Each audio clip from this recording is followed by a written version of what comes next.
we made this retrospective exhibition with something like 200 works by Robert Filliou that we collected from different parts of Europe, mostly Belgium, France, Germany, Switzerland.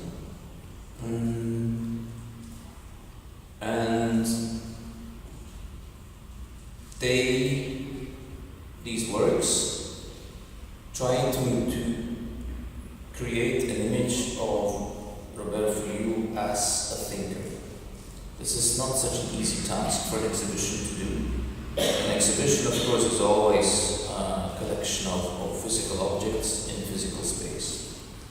But in order to help the audience make the connections between the works and the thoughts, we also isolated quite a few sentences, phrases from this conversation between Erinnerung and Robert Filliou and used them as pictures in the exhibition. We printed them on posters, and they were part of the exhibition together with the artworks.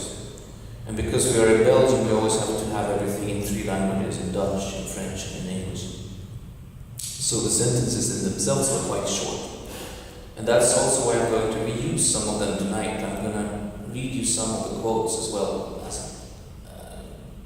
as talking myself, and as well as showing you images. Now, there had already been 3 retrospective exhibitions of Robert Filliou when we started our project. He was born in 1926 in the south of France. He was a member of the armed resistance against the Germans in France during the war when he was a teenager.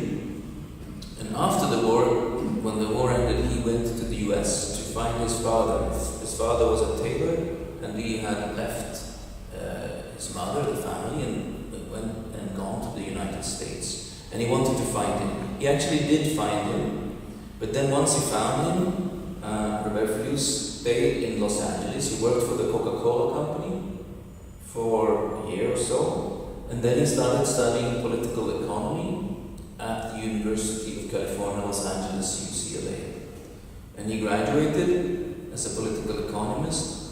He became an American citizen, and he started working for the United Nations. And in fact, his first assignment was to go to Korea, to South Korea, and write the equivalent of the Marshall Plan for South Korea, the United Nations redevelopment plan for South Korea. And he co-authored that with other economists, and at the time he was in his late 20s, so he was quite young. And he was a promising international civil servant, an economist, bilingual in French and English, 2 of the official languages of the United Nations. And he had a probably quite good career in front of him in that field. But he suddenly decided to leave everything and become a completely free spirit.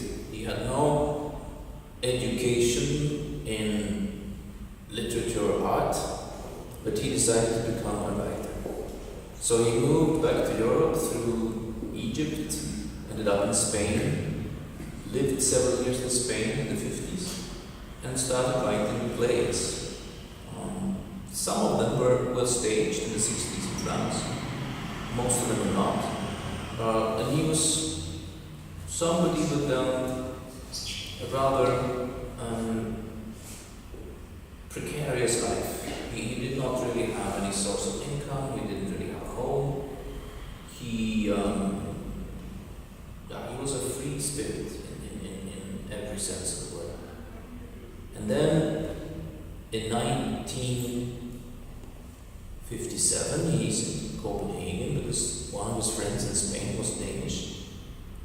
And he meets a woman who is 14 years younger than himself, who was the daughter of some friends where he was staying. And since that day when they met, they stayed together. And her name was Marianne Staffelt. And she is still around. Robert Filliou himself died in 1987. She's absolutely not the typical artist's widow, in the sense that she really takes a distance to everything that has to do with Robert Filliou's work, because for her it's much too emotional to get involved in it again after all these years. She's an absolutely delightful person to talk to. I never met her because she does keep this distance, but I've had several very nice conversations with her in French and in Danish. And she was very supportive of our project. And in general, I have to say that working with Robert Filliou is it's a beautiful experience, because the people you meet, the people who were his friends, who were his family members, are such wonderful people. Yeah. And you really felt that this man had a very positive energy around him and created very good company. He was very good company, and he attracted interesting, open-minded people to him. And many of these people, fortunately, are still around, and they're very interesting to talk to. So I was lucky to do this project because I met people such as Ibn Lever, for instance, who made this interview, who is also a very interesting and charming person. I just want to show you a little bit of the exhibition. The introduction that I just gave you leads up to a moment you have a little bit of an idea of who Robert Filliou could have been after listening to what I just said. In 1960, when he was 34. And in 1960, he finds himself in a cafe in Paris, as always without money. And Marianne and Robert could only order French fries in this cafe. And in the cafe where they were eating their French fries, they meet somebody who has just become an artist, who has just started thinking of himself as an artist, because until then he had been a dancer and an actor. Daniel Spurry. He was born in Romania. His father was a Romanian of Jewish descent, and his mother Swiss. And with his mother, he escaped to Switzerland during the war. So he's in Paris, and they meet.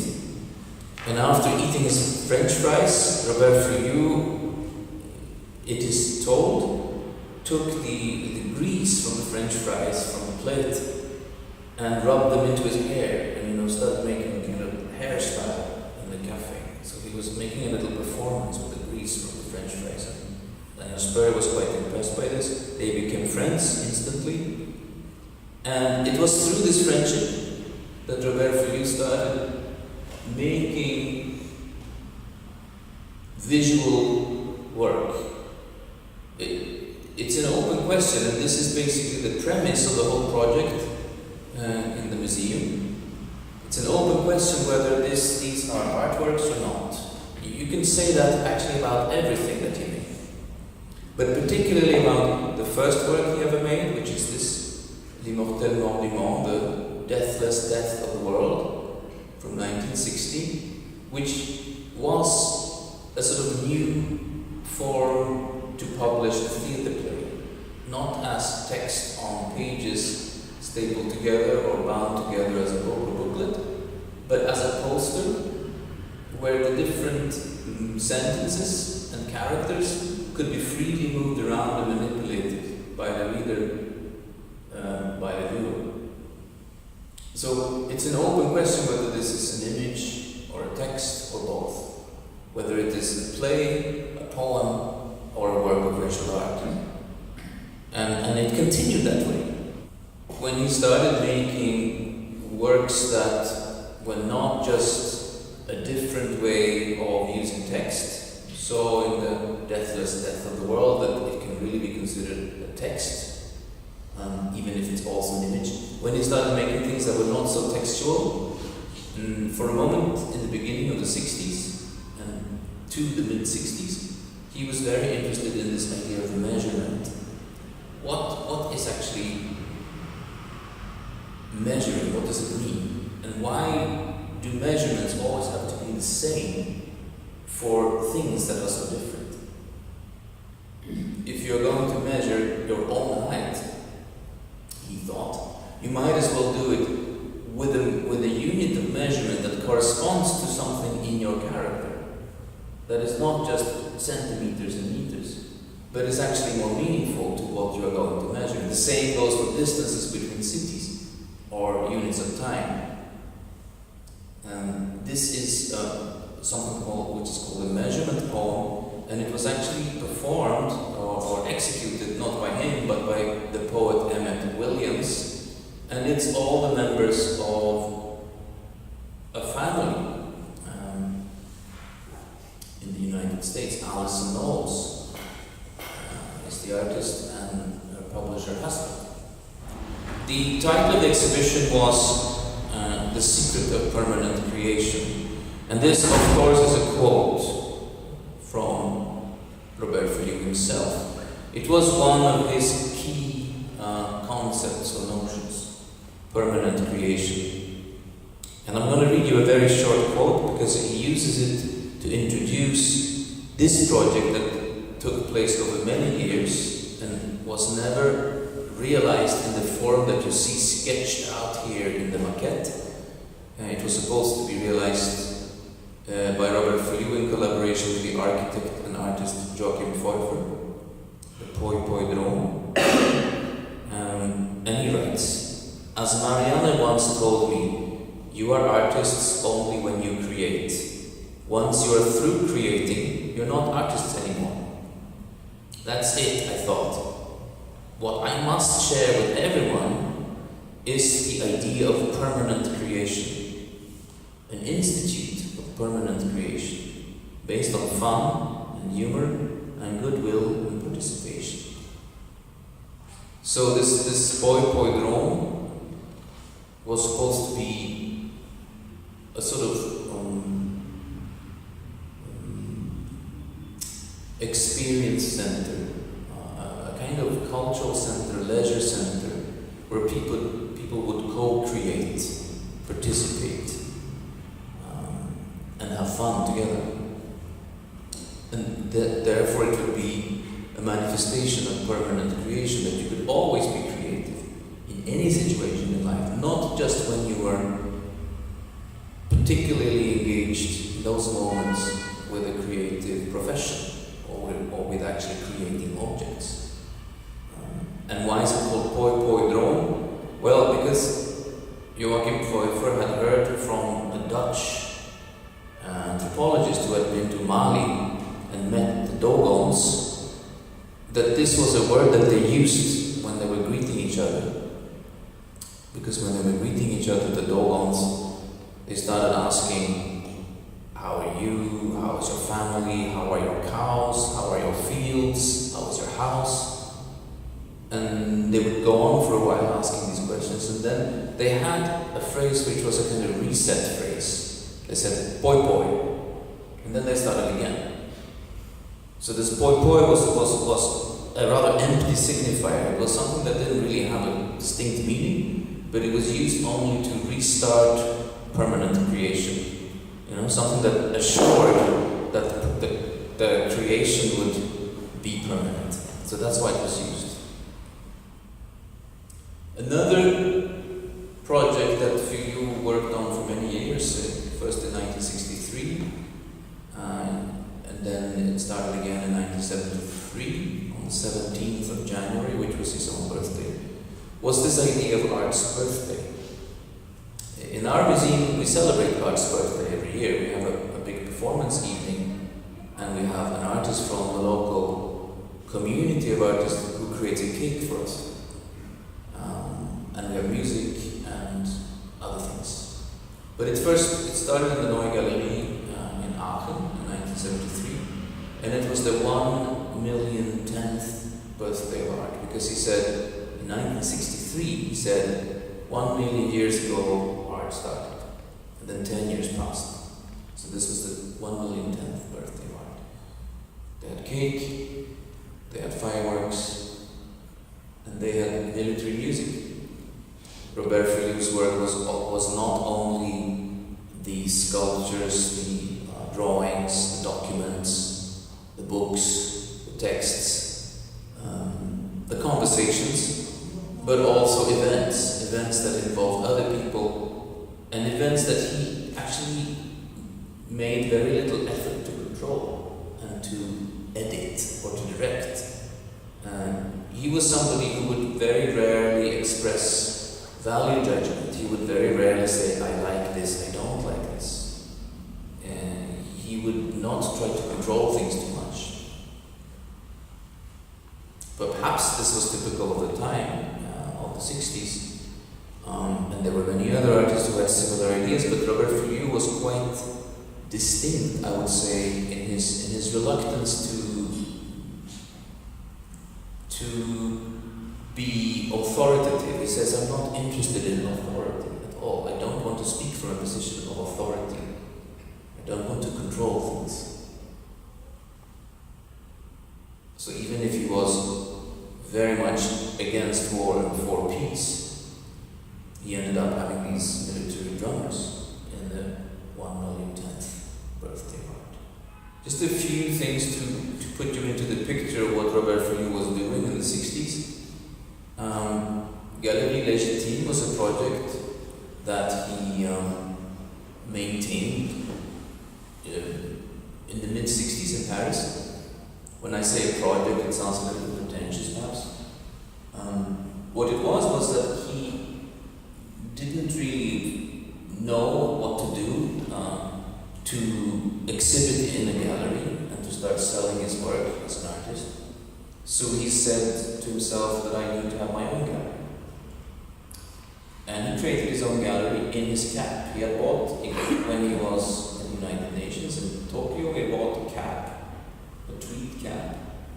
And he made some small artworks that he could put in his cap. And he would walk around the streets of Paris and he would say, psst, psst, do you want to see some art? I have a gallery. I have a gallery, come with me, I'll show you something. And then he would just take off his cap and he would show the works that were in there to anybody who wanted to see them. And this was a quite beautiful project. Of course it was very low-key and under the radar completely. And afterwards he made these series of prints. You can see the hat.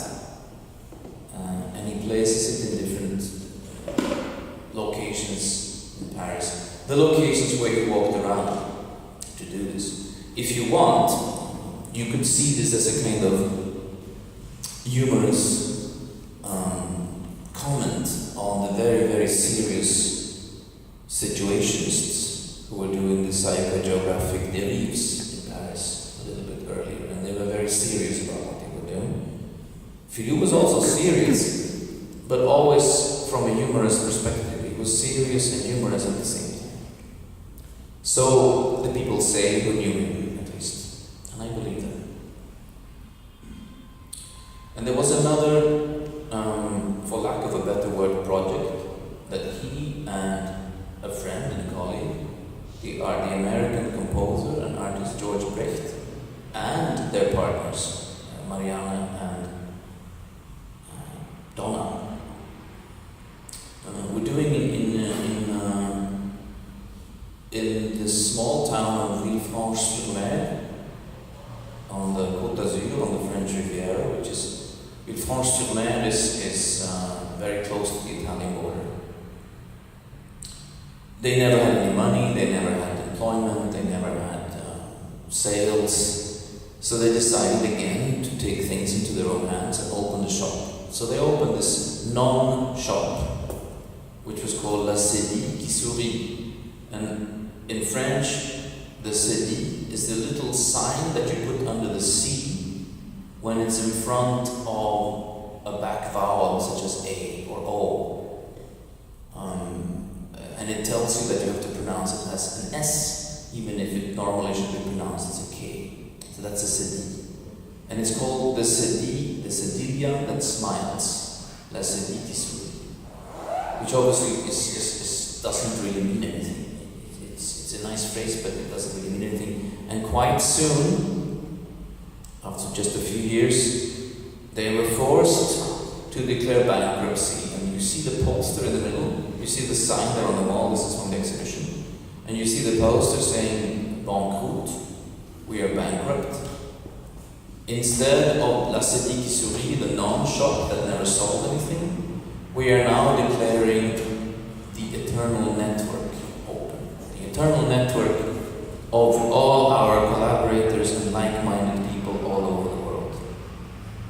But since in French the word network is réseau, and since for Filliou the word réseau reminded him of the military and of the police, I think perhaps because his brother was a military doctor, they were on very good terms, but they were also very different. He said, we cannot translate this, we have to have another name for it in French. So the eternal network in French is called la fête permanente, the permanent party. And that is beautiful because I think only a bilingual person could do this. Only a bilingual person could really create two such different phrases for the same idea. And this is what happens after in 1968 when La Cédille qui sourit is really bankrupt and they really have to leave Villefranche-sur-Mer and they don't know where to go. Robert and Marianne and their daughter Marcel. So their friends, and among them again Daniel Spurry, say to them, you should come to Düsseldorf. We will make sure that we find you a place to stay, we will give you some money, we will find you collectors who can give you some money also. Come to Düsseldorf, live there, it's going to be nice. So they did. They went to Düsseldorf and they stayed there for, if I remember right, they stayed there for 4 years. And the intuitive exhibition reads to Robert Filliou that he's going one step further than Marcel Duchamp. Because he said, with Duchamp, art went from image to concept to idea, but I want to go further, I want to go from concept to intuition. And he's also interestingly criticizing Duchamp. And I will want to read you a little quote again, because I think it's very interesting that Robert Filliou, being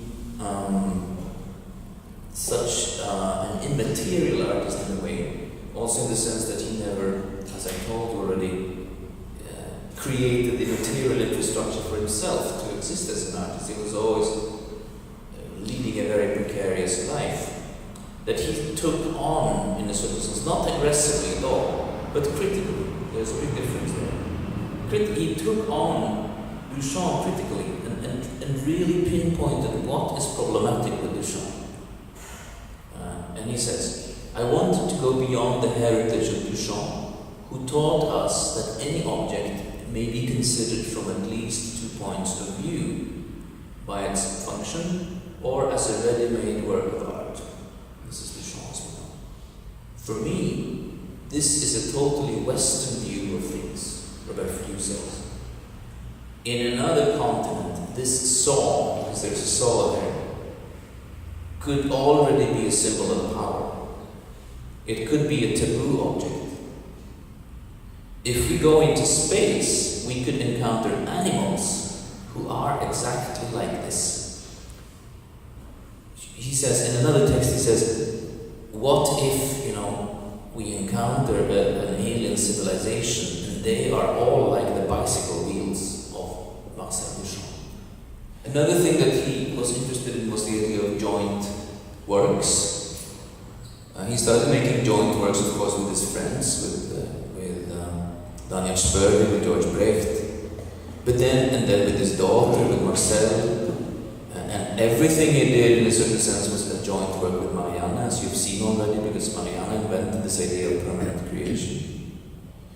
But then he went further and started making joint works with drunkenness, for instance, or joint works with the rain and the sun outside.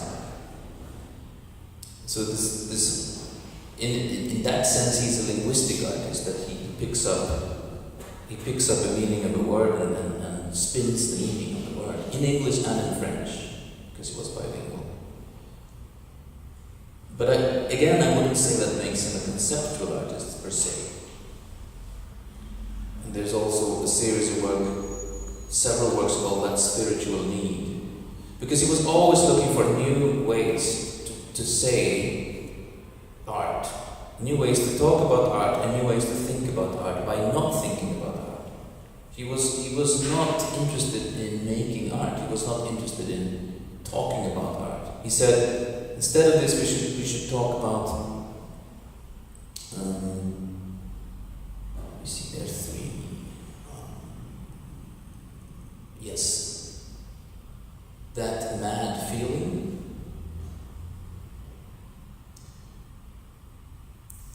That vocational gain, and that spiritual need. So there are works talking about these completely different ways of looking at art. That spiritual need means it's often objects that you need to hold. It's often objects that are very physical, and you see a picture of him here, which is part of the work where he balances this on his head. They are things meant to be held, manipulated, moved around. And that's how they respond to a spiritual need. So the physicality of what he doesn't call the work of art, but we might, the very physicality of it is its spiritual dimension, he seems to be saying. So that and many other things that he's doing make him very subversive vis-a-vis the Western tradition of art. Because again, he's always very conscious about the fact that the Western tradition of art is provincial, is locked in on itself, and doesn't understand that there are other traditions out there that it is exploiting and that it is blind to. And that again was his main critique of Duchamp, as we've seen. Permanent creation, as we already said, is how you can be creative without necessarily knowing and without necessarily thinking that you're creative. How you can avoid going away from leaving your creativity behind when you stop making your work. But there's also the secret of permanent creation, which is the type of the exhibition. And he has two formulations of the secret, because he's quite interested in Zen Buddhism from his period in East Asia. And he is interested in formulating these secrets as poems and as performances. There's something that he calls the relative secret of permanent creation. And that is, in English, whatever you are thinking, think something else. Whatever you are doing, do something else. And then there is something called the absolute secret of permanent creation, which is also a performance called the ideal Filliou. And it goes like this: not deciding, not choosing, not wanting, not owning, aware of self, wide awake, sitting quietly doing nothing. And of course this is a Zen poem that he enacted in New York in 1965. And then somewhere else he says, actually, I would prefer not to speak about permanent creation as a secret at all. It's not a secret, it's a technique. So he's also questioning his own good ideas. He says, research is not the exclusive privilege of those who know. Rather, it is the domain of those who don't know. Each time we turn to something that we don't understand, cats, for example, water, anger, hair, injustice, trees. Each time we do this, we are doing research. So he was just undermining, I think, the whole fundament of art, and now he's undermining the whole fundament of knowledge, of science, of research. But he's doing it by saying, it is those who don't know that are actually doing research. They are actually the ones who need research, which is all of us, of course. So then he opens the gates basically to this, to a flood of research. He makes research about so many things because everything can be researched. He has a project called Research at Aesthetic. Stedelijk Museum in Amsterdam, which is an exhibition that lasts for a month in 1971, and it is only, so to speak, it's not only, but it is only Filliou being present every day in an empty room, talking to everybody who comes in, and researching together with the audience for a month, everything that comes up. And it's called Research at the Stedelijk, and then there's a beautiful book, handwritten by Filliou, that's the catalogue, that documents it. There is research on filmmaking, there is research on the origin, which we'll come to in a moment, and many, many, many more things. And in relation to this concept of research, he's also starting to look at the idea of genius. And he says, I'm a genius, but I have no talent. So I'm the genius without talent. Because you don't need talent, you just need genius. And genius in French has a slightly different meaning than in English, but he's very well aware of this. And then he says, look at my name, look at my initials. RF, Robert Filliou. It's the same as République Française. Which means that, and I'm a genius without talent, so I have my own republic, and it's the Genial Republic, La République Géniale. And everybody can have it. So I'm going to start marking territory of the Genial Republic in different ways, in as many different ways as I can. So there's a whole series of research projects in the 70s, late 60s. There's also a whole series of projects marking different territories of the Genial Republic, including his house in the south of France. He was also, towards the end of his life, when he was living in Dordogne, very interested in the origin of art, and the origin of mankind, and the Cro-Magnon man, and the Lascaux, because he was living right next to Lascaux 2, which was the copy, the 3D copy of Lascaux, because Lascaux itself was too fragile for people to visit. So they built a copy of it, and he was quite fascinated by this idea of the copy of Lascaux. If you want the last piece in the exhibition, there were many last pieces in the exhibition, but this could have been the last piece of the exhibition. It's a work from 1968, which was then revisited in 1984, and the title in English would mean something like "Fishing for the Moon as a Couple." So it's two fishing rods with threads, and it's for a couple to sit and try to fish the moon and catch it. And the story is told, I don't know, actually I don't remember who told it, but the story is told that when he returned from the monastery, because he was very ill with a cancer, so he had to be brought home from the Buddhist monastery to his home in the south of France. But, you know, in this last week of his life, he actually took this old work and put it up against the window in his studio. So that it was there when he died. And that's why we exhibited it like this, leaning against the window in the museum, as a kind of opening to the next life, if you like. Proclamation of intent.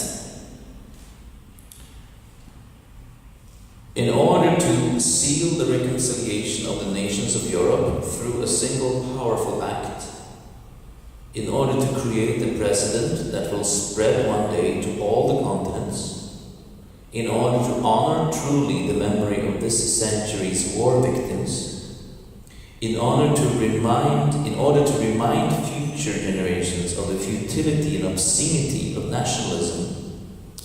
Interesting, this week, no? In order to decisively bring together European towns and villages, in order to transform the pompous, revengeful style history bequeathed us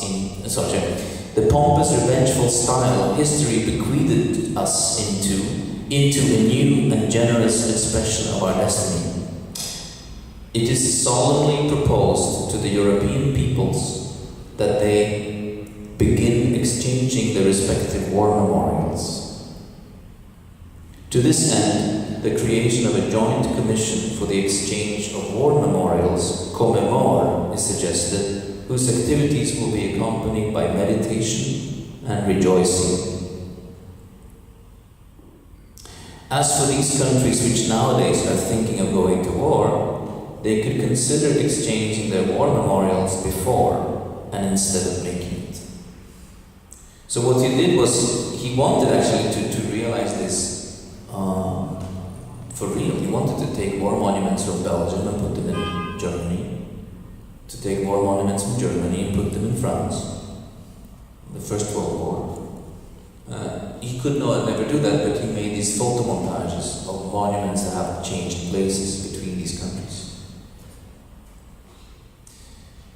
And then there is a work called 7 Childlike Uses of Warlike Materials, where he was walking along the banks of the Rhine in Düsseldorf, and he was seeing things lying there, debris, things that people had thrown away.